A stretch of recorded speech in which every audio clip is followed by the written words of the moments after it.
Side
ఎప్పుడు కూడా చూడలే నేను వాస్తవాన్ని చెప్పాలంటే ఈ గ్రామాల్లో ఈ విధంగా అభిమానిస్తా అని చెప్పేసి అనుకోలే. ఆ విధంగా ఈరోజు గుర్తు పెట్టుకునే విధంగా ఈ గ్రామంలో ఎప్పుడు మర్చిపోయే విధంగా మీరు ఈ పెద్ద ఎత్తున స్వాగతం పలికిన ప్రతి వారికి కూడా పేరు పేరు నా హృదయపూర్వక ధన్యవాదాలు తెలియజేస్తాను. జగనన్న సచివాలయం ద్వారా ఎప్పుడైనా పంట సరిగా వర్షాభావ పరిస్థితులలో ఏమైనా అయితే దానికి జగన్మోహన్ రెడ్డి గారు ఇక్కడ ఒక సచివాలయం ఏర్పాటు చేసి దాని ద్వారా అక్కడ ఉన్నటువంటి అగ్రికల్చర్ ఆఫీసర్ వచ్చి ఆ పంట నష్టపరిహారం ఎంత అయిందో అంచనా వేసి ప్రభుత్వానికి పంపించే పరిస్థితి చేస్తూ ఇన్పుట్ సబ్సిడీ ఇస్తూ క్రాప్ ఇన్సూరెన్స్ ఇస్తూ అన్ని రకాలుగా రైతులను ఆదుకున్న పరిస్థితి కూడా మన జగన్ పరిపాలన ఉందని చెప్పేసి కూడా మీకు చెప్పడం జరుగుతూ ఉంది.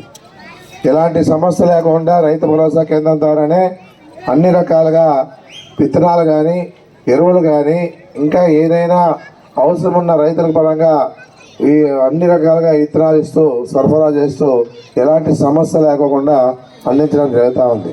పెన్షన్లు కూడా వాలంటీర్ వ్యవస్థ ద్వారా వాళ్ళు 1వ తారీఖు వస్తేనే తలుపు తట్టి ఇంటికి ఇచ్చిపోయే పరిస్థితి జగన్మోహన్ రెడ్డి గారు చేసే పరిస్థితి ఉంది. ఎందుకంటే గతంలో మాదిరిగా కూడా ఎలాంటి సమస్యలు ఉన్నాయో మనకు తెలుసు. పెన్షన్ తెచ్చుకోవాలంటే ఎండలో నిలబడి మహిళలంతా కూడా ఇస్తారో లేదో తెలియని పరిస్థితి. అలాంటి పరిస్థితుల్లో అక్కడికి పోయి నిలబడి రాకపోతే మళ్ళీ మరుసటి రోజు పోయే పరిస్థితి వస్తూ ఉండే. అలాంటి పరిస్థితి ఉండదు. పేదవాళ్ళందరూ కూడా మన ద్వారానే ఆ కార్యక్రమం అందాలని చెప్పేసి చేసిన పరిస్థితి. ఇంకా బియ్యం కూడా మీకు బియ్యం వ్యాన్ వస్తూ ఉంటుంది.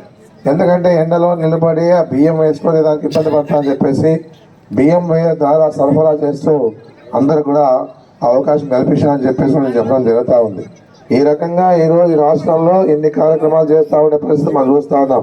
మీ గ్రామాల్లో కూడా సచివాలయం ఏర్పాటు చేశారు, హెల్త్ క్లినిక్ ఏర్పాటు చేశారు, ఆర్బీకే కేంద్రాలు ఏర్పాటు చేశారు, పాల కేంద్రాలు కూడా చేశారు. రైతుల పరంగా పాల కేంద్రాలు కూడా ఏర్పాటు చేసి ఆ కార్యక్రమాన్ని మీకు అందిస్తామని కూడా చెప్పడం జరుగుతారు. ఇంటింటి కుళాయిలు ఇచ్చారు. అదే కాకుండా సీసీ రోడ్లు వేసాం, డ్రైన్లు వేసాం. సిద్ధాపురం రోడ్డుకి మనము కల్వర్ట్ కట్టాం. సిద్ధాపురం రోడ్డు కూడా చాలా కల్వర్ట్ బాగుపోతే దాదాపు 30 లక్షలు పెట్టి ఆ కల్వర్ట్ ఏర్పాటు చేసి ఉంది. ఏదన్నా కూడా దాదాపుగా జగనన్న కాలనీకి 120 పట్టాలు ఇచ్చాం. తర్వాత ఈ